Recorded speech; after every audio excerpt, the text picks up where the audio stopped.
My name is Christopher Casillas. I'm the Executive Director of Regenerating Sonora. We are a Superior, Arizona-based nonprofit focused on nurturing local potential for a regenerative future.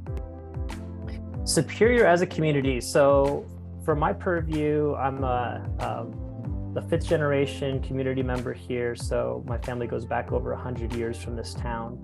And the town really started before it was officially incorporated, and then long before that too. In its heyday, the population of Superior was around 8,000, and that was when the mine was really booming. And then the copper price went down, and there was a bust, and the population now is about 3,000. And so there's this boom and bust pattern that has happened in this town many times over. And right now we are definitely in the upswing. When we talk about working towards a regenerative future, we really are thinking about what's unique about any particular place and then drawing on that uniqueness, drawing on what makes that particular place special. When it comes to systems change work, we're not thinking, let's come up with some good ideas and impose them upon the place. It's more like, let's really spend some time understanding who this place is, and then working off of that. So let's look at a systems change exercise that we did. So we got some help from friends of ours, Carrie Turner and Mark Pearson, who are systems change experts. We started off by listing all the variables affecting Superior. Superior, the town, this is our area of concern. So we can look at it as a system. Essentially what we did is we did a causal loop diagram.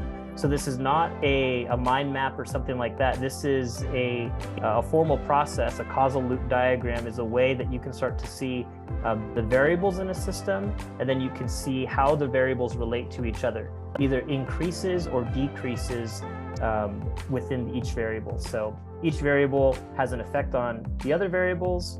And just as an example, what you see here is any dotted line means it's decreasing, and any solid line means it's increasing.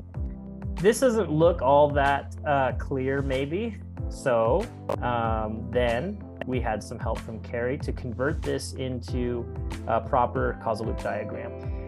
Once we got this mapped out, then we could start to look for leverage points.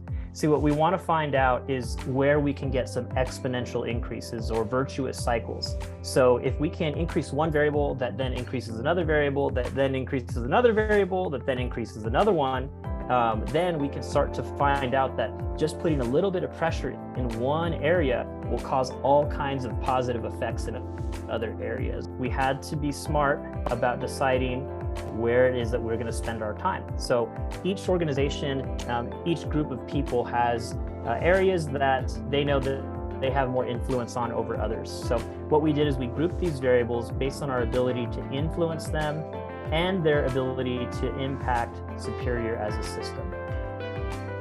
Once we had that list of the high influence, high impact variables, then as a team, we all got together and signaled our preferences for which variables we find interesting and therefore would be worth our time to focus on. So we all signaled our preferences for the variables that we found most interesting to us, and then we started to see how those variables are signals of larger categories that we could start to work with. So here you can see culture, community development, economy, food, land, and housing as some of the filtered variables that came out of this. And you can see here that they all still have ways of interacting with each other.